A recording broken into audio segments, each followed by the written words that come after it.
ভিডিওটিতে ক্লিক করা আপনাদেরকে জানাই অসংখ্য অসংখ্য ধন্যবাদ। আপনারা দেখছেন আপনাদের প্রিয় ইউটিউব চ্যানেল ওয়াও 007। তো ফ্রেন্ডস, সবাই কেমন আছেন? নিশ্চয়ই খুব ভালো আছেন। ইতিমধ্যে বড় আপডেট, রাজ্য সরকারি কর্মচারীদের জন্য দুর্দান্ত খবর। ভিডিওটি সম্পূর্ণ দেখবেন। নিচে কমেন্ট বক্সে কমেন্ট করে জানাতে ভুলবেন না। বলা হয়েছে বকেয়া ডি এর ফাইল পৌঁছলো কিন্তু নবান্নে। চলতি সপ্তাহে কিন্তু অগ্রগতির খবরে কিন্তু শিক্ষক ও শিক্ষাকর্মী মহলে কিন্তু স্বস্তির ইঙ্গিত মিলছে বলে বোঝা যাচ্ছে। আনন্দবাজার পত্রিকা থেকে নিউজটি নেওয়া হয়েছে। দেখতে পাচ্ছেন স্কুল শিক্ষা দপ্তর এবং উচ্চশিক্ষা দপ্তর আলাদাভাবে কিন্তু বকেয়া ডি এর হিসাব নিকাশ কিন্তু শুরু করেছিল এবং সেই প্রক্রিয়ায় বিভিন্ন বিশ্ববিদ্যালয়ের কাছ থেকে কিন্তু অধ্যাপক ও অন্য কর্মীদের কিন্তু প্রাপ্য সংক্রান্ত তথ্য সংগ্রহ করা হয়। সম্ভবত তথ্য একত্রিত করে কিন্তু চূড়ান্ত হিসাব তৈরির পর কিন্তু তার নবান্নে কিন্তু পাঠানো হয়েছে ইতিমধ্যেই। এবং এখানে বলা হয়েছে শিক্ষা দপ্তরের বকেয়া মহার্ঘ ভাতা বা ডিএ সংক্রান্ত গুরুত্বপূর্ণ ফাইল কিন্তু অবশেষে নবান্নে পৌঁছেছে।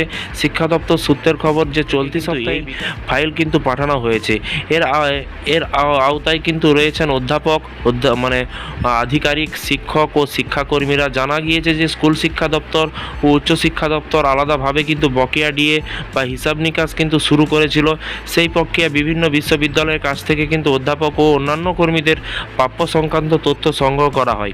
সমস্ত তথ্য কিন্তু একত্রিত করে চূড়ান্ত হিসাব তৈরির পরই কিন্তু তার নবান্নে পাঠানো কিন্তু হয়েছে। প্রশাসনিক মহলের মতে যে এই পদক্ষেপের ফলে কিন্তু অধ্যাপক ও আধিকারিক, শিক্ষক ও শিক্ষাকর্মীদের ডিএ পাওয়া প্রক্রিয়া কিন্তু তাড়াতাড়ি হচ্ছে এবং কারণ বিষয়টি বর্তমানে নীতিগত সিদ্ধান্তের স্তরে কিন্তু পৌঁছেছে এবং ফাইল অনুমোদন পেলেই কিন্তু পরবর্তী আর্থিক প্রক্রিয়া শুরু হতে পারে বলে কিন্তু ইঙ্গিত মিলেছে।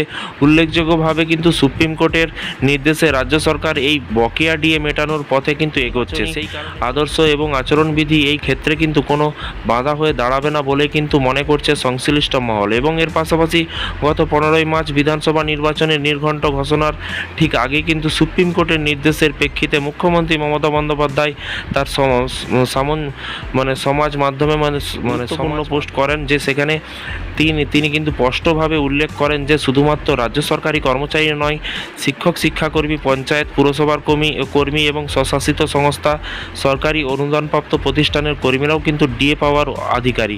তিনি আরও জানান যে রোপা 2009 কিন্তু অনুযায়ী রাজ্য সরকারি কর্মচারী এবং পেনশনভোগী এবং বিভিন্ন অনুদানপ্রাপ্ত প্রতিষ্ঠানের কর্মীদের কিন্তু মার্চ মাস থেকে কিন্তু দেওয়া শুরু হবে। যদিও পরবর্তীকালে কিন্তু শুধুমাত্র সরকারি কর্মচারীদের জন্য উদ্যোগ কিন্তু শুরু হওয়ার শিক্ষক মহলে কিন্তু সংশয় তৈরি হয়েছিল। তবে সাম্প্রতিক নবান্নের অর্থ দপ্তরের সঙ্গে কিন্তু শিক্ষা দপ্তর সহ একাধিক সরকারি দপ্তরের বৈঠকের পরে এই পরিস্থিতি বদলানো কিন্তু শুরু করে এবং দায়িত্বপ্রাপ্ত আধিকারিকদের দাবি যে ডিএ মিটিয়ে দেওয়ার ফাইল যখন অর্থ দপ্তরে পৌঁছেই গিয়েছে তখন সব স্তরের শিক্ষক ও শিক্ষাকর্মীরা পর্যায়ক্রমে কিন্তু এবং রাজ্যের শিক্ষক ও শিক্ষাকর্মীদের একাংশই কিন্তু এই অগ্রগতিতে ইতিবাচক হিসেব দেখাচ্ছে এবং দীর্ঘদিন ধরে কিন্তু বকেয়া ডিএ পাওয়ার দাবিতে আন্দোলন চালাচ্ছিল বা চলছিল। ফলে কিন্তু ফাইল নবান্নে পৌঁছানোকে অনেকটাই গুরুত্বপূর্ণ মোড় হিসেবে দেখেছেন।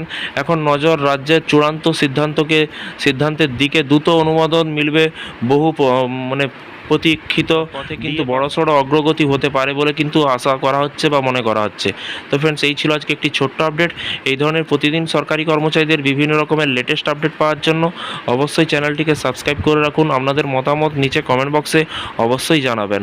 থ্যাংক ইউ ভিডিওটি এতক্ষণ দেখার জন্য।